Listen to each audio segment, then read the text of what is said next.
Jatinder Singh sir. हाँ, कितना हादसा होया? सर मैं ना भरा अपने फ्रूट की रेहड़ी लवा रहा सी अंब, तो बस पहिला टकराई डिवाइडर ना, फिर चकदम मैं इधर आ गई, मैं भजन लगा तो बस मेरे उपर आन के चढ़ गई, तो मैं बस के थले आ गया, तो मेरी नाल जी बांह ते चढ़ गई, बस का टायर नाल वड्डी गई बांह, सारा कंन ते सट लगी। सर सीधी ड्राइवर नाम मेरा शमशेर सिंह है। ड्राइवर फुटपाथ च बस वज के आ रही है सीधी, मैं अपने भरा कह रहा मैं भज बस आ रही है, बस आते आते मैं कह रहा मैं भजो भजो, वो भजते भजते मेरे पहला पिट से बस वजी, मैं सीधा आन के वजा टैंपू ना वजानगे, टैंपू ना वज के मैं वेखना मेरा भरा कितने आ, भरा वेंदे वेंदे इन थलों बस दे कड्ढन दिया मैं। नशा किया ड्राइवर ने, ड्राइवर फोन ते भी लगा आ, फोन ते लगा लगा बाद कहते बस को ब्रेक नहीं लगी और को। अज उपल बस सर्विस कंपनी की बस करीब 3 बजे ਅੰਮ੍ਰਿਤਸਰ ਤੋਂ ਚੁੰਡਾ ਦੇਵੀ ਦੀ ਜਾਣੀ ਸੀ, ਜਿਹੜੀ ਕਿ ਮਜੀਠਾ ਰੋਡ ਥਾਣੀ ਜਦੋਂ ਪਾਵਰ ਕੋਲ ਜਾ ਕੇ ਪਹੁੰਚੀ ਤਾਂ ਉਹ ਡਰਾਈਵਰ ਨੂੰ, ਉਹਦੇ ਡਰਾਈਵਰ ਦਾ ਨਾਮ ਹੈਗਾ ਜੀ ਲਖਵਿੰਦਰ ਸਿੰਘ, ਜਿਹੜਾ ਚਲਾ ਰਿਹਾ ਸੀ, ਉਹਨੂੰ ਮਿਰਗੀ ਦਾ ਦੌਰਾ ਪੈ ਗਿਆ, ਜਿਹਦੇ ਕਰਕੇ ਉਹਦੇ ਕੋਲ ਬੱਸ ਬੇਕਾਬੂ ਹੋ ਗਈ। ਬੇਕਾਬੂ ਹੋਣ ਕਰਕੇ ਬੱਸ ਜਿਹੜੀ ਦੋ ਖੜੀਆਂ ਉੱਥੇ ਲੱਗੀਆਂ ਰੇੜੀਆਂ ਤੇ ਜਾ ਚੜੀ, ਜਿਹਦਾ ਨਾ ਕੋਈ ਜਾਨੀ ਨੁਕਸਾਨ ਤਾਂ ਕੋਈ ਨਹੀਂ ਹੋਇਆ, ਲੇਕਿਨ ਇੱਕ ਦੋ ਆਪਣਾ ਜਿਹੜੇ ਆਪਣੇ ਵਿਅਕਤੀ ਉਹਨਾਂ ਨੂੰ ਮਾਮੂਲੀ ਜਿਹੜੀਆਂ ਸੱਟਾਂ ਲੱਗੀਆਂ, ਜਿਨ੍ਹਾਂ ਨੂੰ 108 ਨੇ ਗੁਰੂ ਨਾਨਕ ਦੇਵ ਹਸਪਤਾਲ ਦਾਖਲ ਕਰਾਇਆ, बाकी जानी नुकसान कोई नहीं है। सवारियां कितनियां की ना सवारियां भी घट सीगियां, लेकिन अभी ड्राइवर मिर्गी का दौरा पैन करके वो बस जी बेकाबू हो गई है, जिस करके ड्राइवर को उत्थे बिठाया वा, पुछगिछ जारी है। जख्मियों ने हस्पताल दाखिल कराया जी, जख्मियों ने हस्पताल दाखिल कराया गया, तो बाकी वो ड्राइवर को पुछगिछ की जा रही है। जो बनती कार होगी वो अमल च लियांदी जाऊगी। ਹੁਣ ਤੱਕ ਦੀ ਕੀ ਕਾਰਵਾਈ ਕੀਤੀ ਗਈ ਹੈ? ड्राइवर को पुछगिछ जारी है जी, ड्राइवर की पुछगिछ के आधार पर जो बनती कानूनी कार्रवाई की जाऊगी।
कई सारे पंजाब में से और इवन बाहर से भी काफ़ी जो इनके वर्कर आ रहे हैं, पार्टी के बीजेपी के वर्कर आ रहे हैं, प्लस अकाली दल श्रोमणी अकाली दल के वर्कर आ रहे हैं। तो इनके लिए हमने क्या किया है कि सबसे पहले पार्किंग का, ट्रैफिक का और बैठने का जो अरेंजमेंट है उसको प्रॉपर चैनलाइज किया हुआ हमने, और इसके लिए हमने करीब 1200 अपने जवान ऑफिसर ड्यूटी पे लगाए हुए, और 3 डिस्ट्रिक्ट को हमने ये सारा अरेंजमेंट दिया हुआ है, तरन को, बटाला डिस्ट्रिक्ट को और मजीठा को। कल भारत के फाइनांस मिनिस्टर जोड़े श्री अरुण जेतली जी तो IMM जोड़ा बन जा रहा श्री अमृतसर साहब विखे उसका उद्घाटन करना आ रहे हैं, तो श्रोमणी अकाली दल तो BJP की जी सारी ड्यूटी जिन्हें भी यूथ आ जां साडे जिहड़े सारे आगू साहिबान ने उन्होंने ड्यूटी लगी है कि सारे वधिया तरीके दे नाल इहनूं प्रोग्राम नूं सारा निपटाउणा वा, तो ये करीब 60 एकड़ दे विच जिहड़ा वा IMM बन जा रहा, तो पंजाब वास्ते एक बड़े माण वाली गल है कि एडा प्रेस्टीजीअस जिहड़ा इंस्टीट्यूट आ वो पंजाब दे विच आएगा, तो साडे नौजवान जिहड़े ने उहदे च एडमिशन लैके ते सारे ਸੰਸਾਰ ਦੇ ਵਿੱਚ ਜਾ ਕੇ ਆ ਪੰਜਾਬ ਦਾ ਨਾਮ ਰੌਸ਼ਨ ਕਰਨਗੇ। ਕੱਲ ਦੇ ਸਮਾਗਮ ਦੀ ਗੱਲ ਕੀਤੀ ਤੇ ਕੀ ਤਿਆਰੀ ਕੀਤੀ ਹੈ? ਸਾਡੇ ਸਾਰੇ ਜਿੰਨੇ ਵੀ ਐਮਐਲਏ ਸਾਹਿਬਾਨ ਨੇ ਜਾਂ ਹਲਕਾ ਇੰਚਾਰਜ ਸਾਹਿਬਾਨ ਨੇ, ਸਾਰਿਆਂ ਦੀ ਡਿਊਟੀ ਸਰਦਾਰ ਬਿਕਰਮ ਸਿੰਘ ਜੀ ਮਜੀਠੀਆ ਮੀਟਿੰਗ ਕਰਕੇ ਗਏ ਸੀ, ਉਹਦੇ ਵਿੱਚ ਇਹਨਾਂ ਨੂੰ ਸਾਰਿਆਂ ਦੀ ਡਿਊਟੀ ਲਾ ਦਿੱਤੀ ਹੈ ਤੇ ਸਾਰਿਆਂ ਨੂੰ ਇਹ ਕਿਹਾ ਗਿਆ ਕਿ ਵੱਧ ਤੋਂ ਵੱਧ ਸੰਗਤ ਲੈ ਕੇ ਇੱਥੇ ਹਾਜ਼ਰੀ ਭਰਨੀ ਹੈ। ਤੇ ਮੇਰਾ ਖਿਆਲ ਹੈ ਕਿ ਬਹੁਤ ਵੱਡੀ ਗਿਣਤੀ ਦੇ ਵਿੱਚ ਜਿਹੜੀ ਆ ਸਾਰੇ ਜਿਹੜਾ ਅੰਮ੍ਰਿਤਸਰ ਜ਼ਿਲ੍ਹਾ ਤੇ ਨਾਲ ਜਿਹੜੇ ਲਾਗੇ ਦੇ ਹੈਗੇ ਜ਼ਿਲ੍ਹੇ ਸ਼ਹਿਰ ਜਿਹੜੇ ਨੇ ਸਾਰਿਆਂ ਦੇ ਉੱਥੋਂ ਸਾਰੇ ਬੰਦੇ ਆਉਣਗੇ ਤੇ ਵਧੀਆ ਤਰੀਕੇ ਦਾ ਇੱਕ ਪ੍ਰੋਗਰਾਮ।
देव सिंह इंसा को आज से 5 दिन पहले गोली से शूट किया गया। 2 अनपछाते व्यक्तियों ने, इनकी कार की सीसीटीवी फुटेज में फ़ोटो आ चुकी है और हमारी पूरी शंका है भी जो पुलिस प्रशासन है उनको 2 दिन से सारी बात का पता चल चुका है कि कौन मुलजिम है, लेकिन पकड़ना नहीं चाहते। ये मजबूरी नहीं हमें समझ आई भी उन पर किस चीज़ का बोझ है, क्यों ये डर बता रहे हैं। उनके जो बोलने का अंदाज़ है वो बिल्कुल ऐसे भी एक बात एसएसपी से लेकर डीआईजी आईजी साहब तक सब एक ही बात है, जैसे पढ़ी पढ़ाई वैसे ही बोलते हैं भी कर रहे हैं, इससे ज़्यादा कुछ कार्रवाई का कोई वो बता नहीं रहे। और ये जो बात है, इस बात को लेके पूरे पंजाब में, हरियाणा में, संगत में इतनी रोष की लहर पहुंच गई है। एक आदमी को दिन दिहाड़े शूट किया गया और प्रशासन 5 दिन में दोषियों को ढूंढ नहीं रहा, तो इसका मतलब कोई भी सुरक्षित नहीं है पंजाब में। तो हमारा आज का ये जो निर्णय है सभी कमेटी सभी लोगों का भी, जो गुरदेव सिंह इंसा जी का मृतक शरीर है, जब तक प्रशासन उन दोषियों को ढूंढेगा नहीं, उनको गिरफ्तारी नहीं डालेगा, तब तक इसका अंतिम संस्कार नहीं किया जाएगा। इसके बाद आगे की आपकी क्या आगे की प्लानिंग अभी 1-1.5 घंटा बाद मीटिंग होगी, तकरीबन 8 बजे या 7:30 बजे। जितनी भी कमेटियाँ आई हैं नज़दीक डिस्ट्रिक्टों से, डिस्ट्रिक्ट लेवल की सभी कमेटियों से राय करके निर्णय लिया जाएगा कि कल का क्या हमारा निर्णय है।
वर्तक नगर पुलिस स्टेशन में केस दाखिल किया गया था एनडीपीएस एक्ट का, जिसमें हमने एक कड़ी से दूसरी कड़ी तक आगे बढ़ते हुए finally Kolhapur Avon life sciences factory में पहुंचकर हमने 20 टन से अधिक एफिड्रिन जब्त की थी। तब से इन्वेस्टिगेशन चल रहा था। हमने इन्वेस्टिगेशन में आज तक 10 आरोपियों को अटक किया, अरेस्ट किया, रिमांड मिली। अभी सभी आरोपी जेल में है। इसमें एक बड़ा कैश था जो हमने जयमुखी को अरेस्ट किया था, जो इसमें मेन आरोपियों में से एक था, किशोर राठौड़। जयमुखी भागे हुए थे काफी समय से। हमारे नार्कोटिक्स ब्रांच ने, एंटी नार्कोटिक्स सेल ने बहुत अच्छा काम करते हुए उसको नेपाल बॉर्डर से यूपी की एसटीएफ की मदद से उसको अरेस्ट किया था। काफी अच्छा कार्य किया था। बाकी भी विटनेसेस काफी एग्जामिन किए गए हैं और विटनेसेस के बयान के हिसाब से मैं आप लोगों से आज शेयर करना चाहूंगा कि जो हमारे पास नई एविडेंस आई है, नए बयान आए हैं, उसके आधार पर ममता कुलकर्णी भी हमारे केस में एक आरोपी हैं। 164 का बयान जो कि कोर्ट के समक्ष लिया जाता है, ऐसे 2 164 के बयान किए गए हैं कोर्ट के समक्ष। इन विटनेसेस ने या आरोपियों ने ऐसा बताया है कि ममता कुलकर्णी ने एक इम्पोर्टेंट रोल प्ले किया है इसमें। जो मीटिंग्स हुई केन्या में 8 जनवरी को जो मीटिंग हुई थी, जिसमें कुल 8 लोग हाजिर थे, ऐसी जानकारी है। उसमें जयमुखी हाजिर था, मनोज जैन हाजिर था, किशोर राठौर हाजिर था, विकी गोस्वामी हाजिर था, ममता कुलकर्णी थी और एक और इम्पोर्टेंट इंटरनेशनल स्मगलर हैं डॉक्टर अब्दुल्ला, वो और उनके 2 साथी हाजिर थे। मीटिंग काफी देर तक चली थी, काफी डिस्कशंस हुआ था कैसे हिंदुस्तान से ड्रग ले जाया जाएगा, एफिड्रिन ड्रग ले जाया जाएगा, जो कि एवोन लाइफ साइंसेज में बनेगा। एफिड्रिन वहां ले जाकर उसे मेथ में कन्वर्ट किया जाएगा और मेथ को आगे किस प्रकार से कौन कौन सी मार्केट में बेचा जाएगा, किस रेट पर बेचा जाएगा।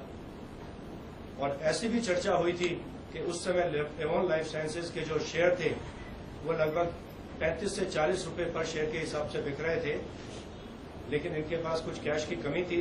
तो ऐसी डिस्कशन हुई, ऐसा कुछ डिसाइड किया गया कि उसमें से कंपनी के 2 करोड़ में से 11 लाख शेयर ममता कुलकर्णी के नाम से ट्रांसफर किए जाएंगे 26 रुपए पर शेयर के हिसाब से। वो कंपनी में डायरेक्टर हो जाएंगी, जहां पे एफिड्रिन बनाई जाएगी शोलापुर फैक्ट्री में, और वहां से एफिड्रिन ले जाया जाएगा अफ्रीका और वहां से उसे मेथ में कन्वर्ट किया जाएगा।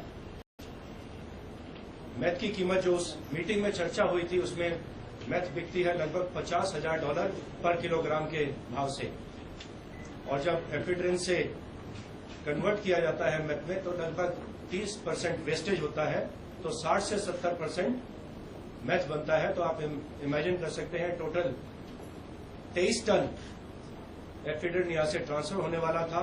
और उसके बाद ऐसी भी चर्चा हुई थी कि 10 टन हर महीने अफ्रीका ले जाया जाएगा और वहां उसे कन्वर्ट किया जाएगा। तो आज जो मेन हम आपसे शेयर करना चाहते थे, आप लोग उत्सुक थे जानने के लिए कि हमने आपसे शेयर किया था कि ममता कुलकर्णी के बारे में वेरीफाई कर रहे हैं। वेरिफिकेशन के बाद अब वो एक आरोपी हैं इस केस में। विकी गोस्वामी एक आरोपी हैं। इसके अलावा डॉक्टर अब्दुल्ला वो इस केस में आरोपी हैं। उनके 2 साथी हैं जो मीटिंग में, वो आरोपी हैं। किशोर राठौड़ का नाम आपको मालूम ही है। तो 7 इसमें वांटेड अक्यूज्ड हैं इसमें, और 10 आरोपी आज तक अरेस्ट हो चुके हैं।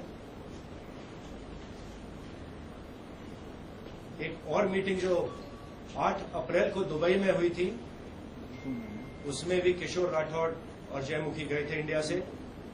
उसमें 2 मोरक्कन ड्रग लॉर्ड आए थे। वहां भी कुछ ड्रग्स को ट्रांसफर करने के बारे में चर्चा हुई थी। बुर्ज खलीफा में किसी आई थिंक 126 या कौन से मंजिल पर मीटिंग हुई थी। तो मोरक्को से भी इनका कुछ लिंक था। और रिसेंटली हमें अमेरिकन ड्रग एनफोर्समेंट एडमिनिस्ट्रेशन के लोग दोबारा आके मिले।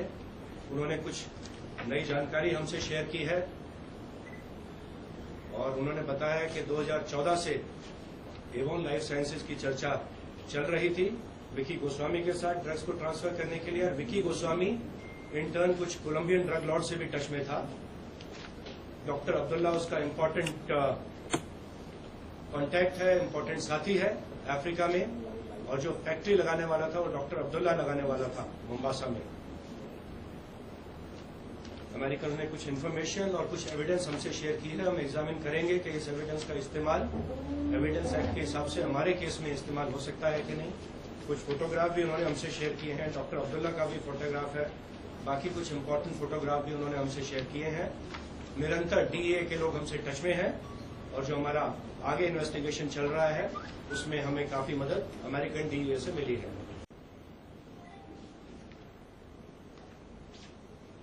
इससे पहले एक कंसाइनमेंट लगभग 100 किलो एफेड्रिन की जो कि फैक्ट्री में से निकाली गई थी, जयमुखी ने निकाली थी, बाकी लोगों ने निकाली थी, वो मुंबई में लाकर विकी गोस्वामी के किसी कॉन्टैक्ट को मोहम्मद अली रोड पर हैंडओवर की गई थी करीब 1 महीना पहले, और वहां से बाय एयर उसे अफ्रीका ले जाया गया था और उसकी पेमेंट भी तुरंत विकी गोस्वामी ने ट्रांसफर कर दी थी, जो कि मनोज जैन को प्राप्त हो गई थी। पहली कंसाइनमेंट जो बड़ी अफ्रीका जाने वाली थी 1300 किलो एफेड्रिन की, जो कि हमारी इंफॉर्मेशन पर, हमारी जानकारी पे गुजरात ATS ने पकड़ी थी, वो पहली कंसाइनमेंट थी जिससे लगभग 1000 किलो प्योर एफेड्रिन बनाकर अफ्रीका ट्रांसफर होने वाली थी, लेकिन ट्रांसफर होने से पहले वो पकड़ी गई थी और उसमें आगे का इन्वेस्टिगेशन गुजरात ATS कर रही है। हमने अभी तक लगभग 100 सैंपल लिए थे, जितने कंसाइनमेंट पकड़ रहे थे उसमें से 50 का रिजल्ट हमको फॉरेंसिक लेबोरेटरी से प्राप्त हो गया है और उसमें 50 के 50 सैंपल्स एफेड्रिन है और बाकी सैंपल हमको जल्दी प्राप्त हो जाएंगे। ये भी एक इम्पॉर्टेंट एविडेंस हमारे केस के लिए है, ये भी आपसे शेयर हम करना चाहते थे। तो लगभग सभी इंफॉर्मेशन मैंने आपको दे दी है। 7 वांटेड आरोपी है, 7 की मैंने आपसे जानकारी आपसे शेयर की है। 10 अब तक अरेस्ट हो चुके हैं। पहली चार्जशीट अभी लास्ट वीक भेज दी गई है 4 आरोपियों के विरुद्ध, जिनको सबसे पहले अरेस्ट किया गया था। बाकी का इन्वेस्टिगेशन हमारे इन्वेस्टिगेटिंग ऑफिसर ACP शेड़के और सीनियर इंस्पेक्टर श्री शेड़के कर रहे हैं। बहुत ही सराहनीय काम हमारी एंटी नार्कोटिक्स टीम ने किया है, अमेरिकन ने सराहना किया है और एक बड़े ही इंटरनेशनल ड्रग रैकेट का पर्दाफाश किया है। और इससे आगे आपको जानकारी चाहते हैं तो you are free to ask any question. आपने कहा कि ममता मीटिंग में शामिल थी, कितने समय से वो इस पूरे नेटवर्क से जुड़ी हुई है, क्या रोल प्ले किया करती थी, इस बारे में बता पाए? जितनी जानकारी के बारे में हमें एविडेंस प्राप्त हो गई है वो हमने आपसे शेयर कर ली है। इसके अलावा जो इन्फॉर्मेशन है वो हम वेरीफाई कर रहे हैं, उसके बारे में और एविडेंस कलेक्ट की जाएगी और इससे जो उनका रोल है, अभी जानकारी हमको है लेकिन एविडेंस हमने आपसे शेयर किया है कि वो इसके बाद एक वांटेड आरोपी हैं केस में और उनके विरुद्ध भी हम एक रेड कॉर्नर नोटिस का प्रस्ताव भेजेंगे इंटरपोल को। विकी गोस्वामी के विरुद्ध भी भेजने का प्लान है। लीगली इसका जो भी मेजर्स हैं वो लिए जाएंगे, एग्जामिन किया जाएगा। CBI के मार्फत इंटरपोल को हम ये रेड कॉर्नर नोटिस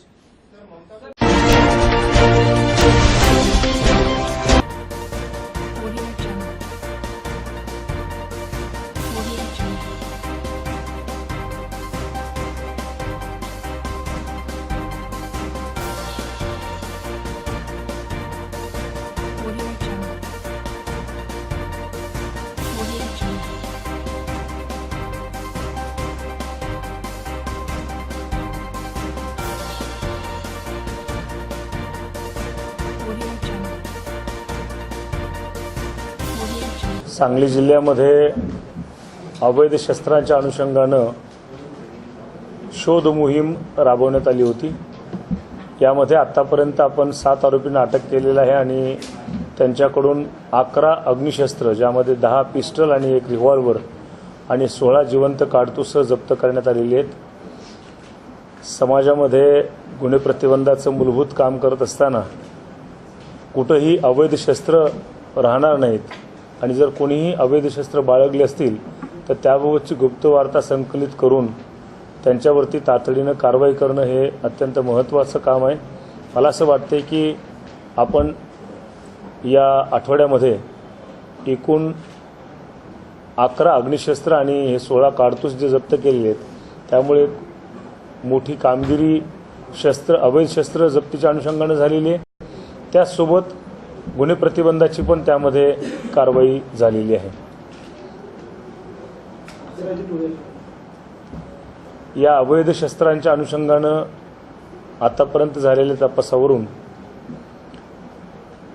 अवैध शस्त्रांची तस्करी करणारी एक आंतरराज्य टोळी असणे शक्यता आहे. अधिक तपशील याच क्षणाला देणं अयोग्य होईल, परंतु निश्चितपणे त्या अनुषंगानं सखोल तपास केला जाईल आणि कुठल्याही ठिकाणचे इतर राज्यातले जरी आरोपी असतील तरी त्यांच्यापर्यंत पोहोचून त्यांच्यावरती कारवाई केली जाईल. एकूण आतापर्यंत 7 आरोपींना अटक केलेली आहे. त्यांच्याकडून 11 अवैध अग्निशस्त्र ज्यामध्ये 10 पिस्टल आणि 1 रिव्हॉल्वर यांचा समावेश आहे ते जप्त केलेले आहेत. त्याची एकंदरीत किंमत ही 6,50,000 रुपये एवढी आहे. याशिवाय आज पोलीस विभागाला मिळालेल्या गुप्त माहितीनुसार सांगली ग्रामीण पोलीस स्टेशनच्या हद्दीमध्ये सापळा रचला होता. त्या ठिकाणी बिबट्याची शिकार करून त्याची कातडी विकण्यासाठी काही लोक येत आहेत अशी माहिती मिळाली होती आणि त्या बाबतीत जेव्हा लोकल क्राईम ब्रँचनं सापळा रचून कारवाई केली तेव्हा एका ओमनी गाडीमध्ये 2 आरोपीसहित एका बिबट्याची कातडी आणि त्याचा पंजा हा मिळालेला आहे. ते जप्त कारवाई करून वन्यजीव संरक्षण अधिनियमांतर्गत त्या 2 आरोपींना अटक केलेली आहे. ही वन्यजीवाची शिकार ही चांदोली परिसरात झाली असण्याची शक्यता आतापर्यंतच्या प्राथमिक तपासामध्ये लक्षात आलेली आहे. यामध्ये इन्व्हॉल्व असलेले सर्व आरोपी आणि अशा प्रकारे वन्यजीवाची हत्या करण्यासाठी वापरलेली हत्यारं याबाबत अधिक तपास सुरू आहे. स्थानिक गुन्हे शाखेचे अधिकारी PI श्री बाजीराव पाटील, PI श्री विश्वनाथ घनवट आणि PI श्री श्रीकांत पिंगळे या अधिकाऱ्यांनी त्यांच्या कर्मचाऱ्यांसहित ही संपूर्ण कारवाई केलेली आहे. मी यापूर्वी सांगितलं होतं की जेव्हा आपले अधिकारी स्वतःहून पुढाकार घेऊन अशा प्रकारची उत्कृष्ट कामगिरी करतात तेव्हा पोलीस दल जिल्हा पोलीस प्रमुख म्हणून आम्ही यापूर्वीही बक्षिसं जाहीर केलेली आहेत. जी अग्निशस्त्राबाबतची कारवाई आहे त्या बाबतीत रुपये 10,000 रोख बक्षीस आणि प्रशंसापत्र दिली जातील. येणाऱ्या क्राईम मीटिंगमध्ये त्या कर्मचाऱ्यांचा अधिकाऱ्यांचा गौरव केला जाईल. त्याशिवाय वन्यजीव संरक्षण अधिनियमांतर्गत जी बिबट्याची कातडी पकडण्याची जी कारवाई केलेली आहे त्याही बाबतीत रुपये 10,000 रुपये रोख बक्षीस आणि प्रशंसापत्र या अधिकारी आणि कर्मचाऱ्यांना दिली जातील.